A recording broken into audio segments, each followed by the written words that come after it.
Hello, everyone. Good to see all of you.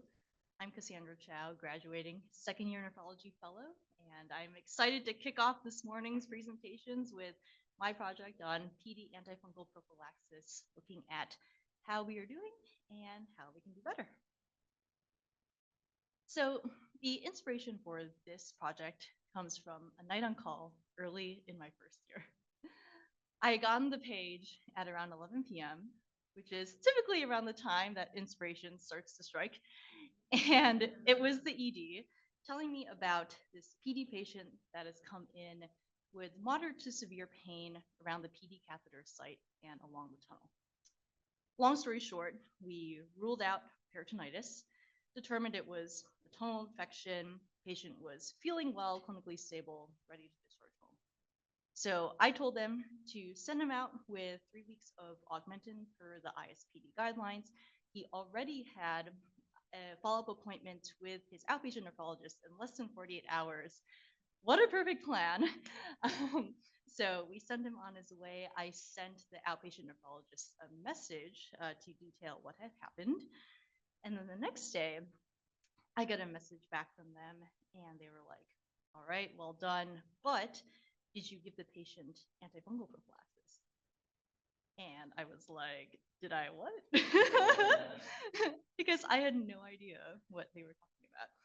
And, I felt a little embarrassed from the situation. I was like, am I the only one who doesn't know this? When was I supposed to have learned this? And then once I got past that stage, I was thinking, how often is this being missed? And if it is being missed often, how can we fix this?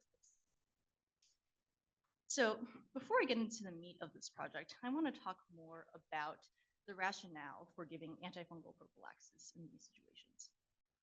So as we all know, antibiotics can lead to some destruction of normal intestinal flora, which can lead to fungal overgrowth and then unfortunately sometimes lead to fungal peritonitis. Fungal peritonitis is determined to be, quote, antibiotic related if it occurs within 3 months of antibiotic administration.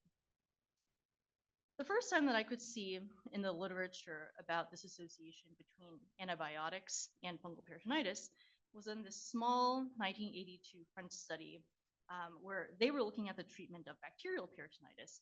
And they noticed that about a quarter of their patients had developed a Candida superinfection. So one of their conclusions was perhaps it'd be a good idea to give these patients antifungal prophylaxis as well to prevent fungal peritonitis. So why are we so afraid of fungal peritonitis? Well, as we all know, it is terrible. Once someone has fungal peritonitis, the catheter needs to come out. It automatically comes with a modality change, along with high morbidity and high mortality. We really want to avoid this. So the thought is that if we give an antifungal, then it can prevent fungal overgrowth and then hopefully prevent fungal peritonitis. This is so important now that the ISPD has, incorporated this into their official guidelines that say that we must prescribe antifungal prophylaxis whenever a PD patient receives an antibiotic course, regardless of the antibiotic indication. So the ISPD cites 2 studies looking at the use of nystatin and fluconazole for antifungal prophylaxis. So the study looking at nystatin is a 1996 randomized controlled trial with around 400 patients. The control group, 12 of those patients ended up developing fungal peritonitis, whereas in the nystatin group, 6 of those patients developed fungal peritonitis. The issue with this study is that it was questionable if the fungal peritonitis was antibiotic related. That wasn't really clear. The fluconazole study that was cited is a 2010 randomized controlled trial. Just over 430 patients. In the control group, 15 patients had developed fungal peritonitis, whereas in the fluconazole group, 4 patients had developed fungal peritonitis. In this study, it was noted that over 50% of these fungal peritonitis events were antibiotic related. So these studies were compelling enough for the ISPD to determine that nystatin or fluconazole could be used as antifungal prophylaxis for PD patients when they're on antibiotics. So, given that this is in our ISPD guidelines and all, how often are PD patients actually receiving antifungal prophylaxis? So, there's this Toronto study where they were looking at their PD patients over the 13-year period. They noted that about 50% of their fungal peritonitis events were antibiotic related, but among those patients, only half of them had received antifungal prophylaxis. So that leads to our question, how are we doing with this? So when I started this study, the problem that I determined was that in the inpatient and ED setting, there was an unknown number of PD patients on antibiotics that were discharged from the hospital without antifungal prophylaxis. And the goal here is for 100% of our PD patients on antibiotics to be discharged with antifungal prophylaxis by May of 2026. And little did I know how lofty a goal this might be. So I collected a list of all of our PD patients from UW and Harborview in this 2-year study period between July 2022 and July 2020. I reviewed all of the inpatient and ED encounters during the study period, and I determined if antibiotics were given, and if so, determined if antifungal prophylaxis. So just to take a look at our PD patients here, we have 59 total PD patients between our 2-year study period, average age 57, even split male-female, most people on APD, and etiology of their initial kidney disease. So of course I was looking at specifically antibiotic events. I excluded antibiotics that were used for procedure prophylaxis. I included antibiotic courses of 3 or more days. So with this, we have 17 patients that had antibiotic events during their study period. As you can see, their basic demographics are about the same as the group as a whole, except maybe more males. Sample size is probably too small to make it. So moving on to our results here, we had a total of 32 antibiotic events in our 2-year study period. Now breaking this down by setting, we had 21 of these events as an inpatient and then 11 events in the ED. Breaking it down by institution, we had 21 events at UW and 11 events at Harborview, and it's a coincidence that these were there. So to orient you to this table here, the left side of the table is showing you the information from the What's really interesting is the right side of the table, which is the events without antifungal prophylaxis. So as you can see here, 9 plus 9 is 18. 18 of the total 32 antibiotic events, or over 56%, did not have antifungal prophylaxis. If you break this down and focus on the inpatient events, so 9 of the total 21 inpatient events, or around 43%, did not have antifungal. I will note that 2 of these antibiotic events did have antifungal prophylaxis as an inpatient, but not given at discharge. Because my project is focusing on the administration of the prophylaxis at discharge, I included them in the not given category. If you think that's unfair, you don't like that I did that, then you can pretend that it's 7 out of 21, and that's 33%. Focusing now on the ED. So I found that 9 of the total 11 ED events, or about 82%, did not have antifungal prophylaxis. Now, notably, one of these events, the nephrologist, outpatient nephrologist, started antifungal prophylaxis as an outpatient 1 day after ED discharge, and this particular situation is the one that I told you about at the beginning of the video. So to look at the data in a different way, so again, we have a total of 32 antibiotic events, 11 in the emergency department, 21 events as an inpatient. Blue shows us the events where the antifungal was started on time, which is the same day that the antibiotics were prescribed. Yellow is showing a delayed start. I know I was telling you about a delayed start in the emergency department, but because it's It seemed an impossible task to figure out what was going on as an outpatient after every single ED event. I did not end up including the one event that I knew about that was delayed. And then again, gray then is showing where no antifungal. So I was curious to see how these two emergency department events did end up receiving antifungal prophylaxis. And it turns out that these were both peritonitis events where nephrology was consulted, and that's how these two patients ended up receiving antifungal. And once again, I want to point out that over half of the total antibiotic events did not have antifungal prophylaxis, 18 of the total 32. So we were curious also to see what these antibiotics are being used for. So most of these events, were for a PD-related infections, and specifically PD peritonitis, had the most of all of them.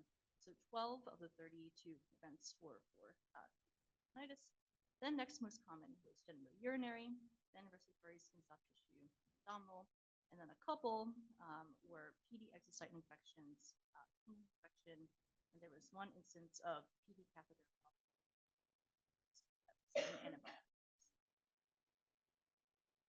So we were curious to see if there was any correlation between the type of infection and whether or not antifungal prophylaxis was given.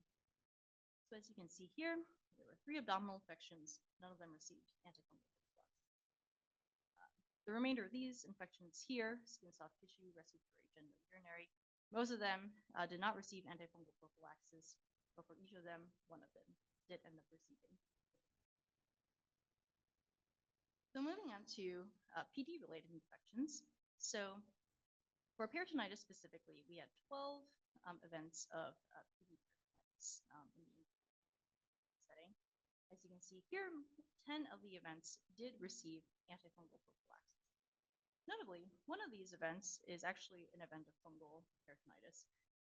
It was determined to not be antibiotic related, and it was actually initially treated as bacterial peritonitis, and an antifungal prophylaxis was given with that at that time.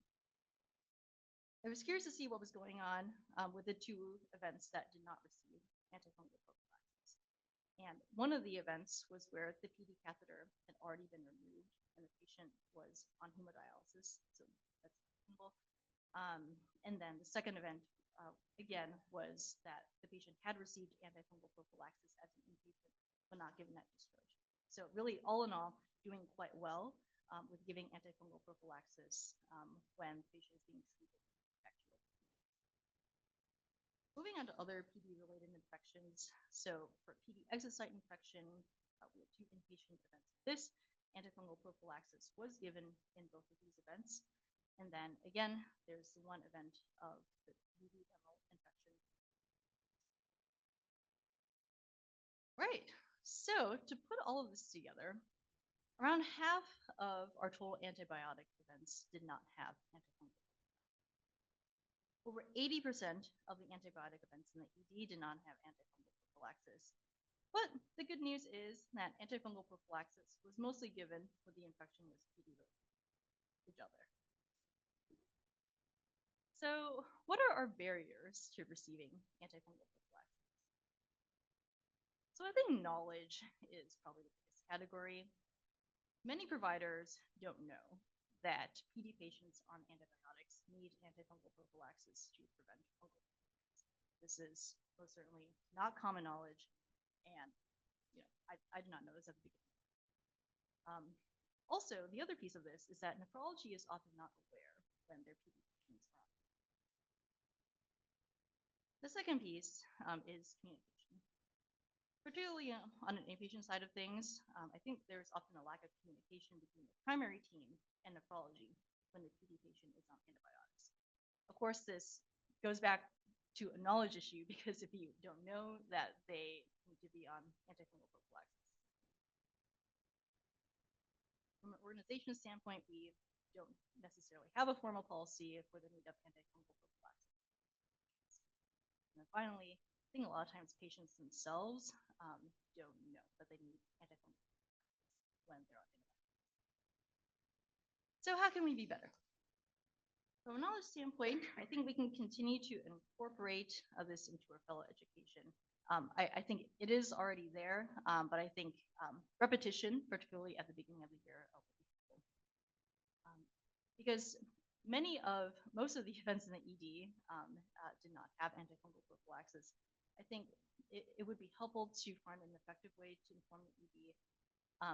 I feel a little bit torn about this because there's already so much that they need. And if I had to come up with a list of the top 5 to 10 things that I want ED providers to know about the kidneys, I don't know if this would necessarily be on that list.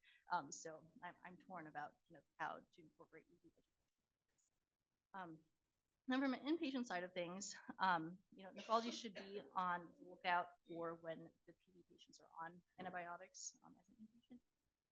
And then as an outpatient, I think we should be asking our PD patients to inform us if they're on antibiotics. From a communication standpoint, similarly, I think we should be asking primary teams on the inpatient side of things to let us know if/when the PD patients will be on antibiotics. And then again, as an outpatient, tell our patients to inform us if they're on antibiotics. From an organization side of things, I don't know there's too much that we can do.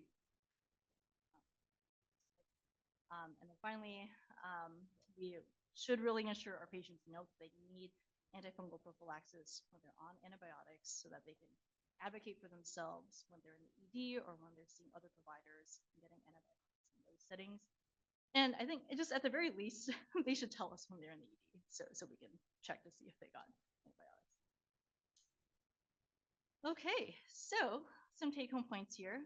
Number 1, ED patients are at risk for fungal peritonitis when they're on antibiotics. These patients should receive antifungal prophylaxis when they're on an antibiotic course. This is an ICD guideline. Around half of our PD patients are not receiving antifungal prophylaxis, mostly in the ED, but we're doing a lot better when it comes to PD infections. Patient education, ED education, and communication with inpatient primary teams will be helpful to overcome our current barriers. And yeah, we're aiming for 100% of our PD patients to have antifungal prophylaxis when they're on antibiotics. So I just want to say a few thank yous here. Number 1, to my project mentor, Dr. Maeda. I really appreciate all of your guidance, insight, and encouragement throughout this whole process. Thank you to Dr. Cormack and Dr. Trey for helping me to procure this list of PD patients. Of course, big thank you to our PD patients, their resilience and dedication. And I want to say a really big thank you to all of you.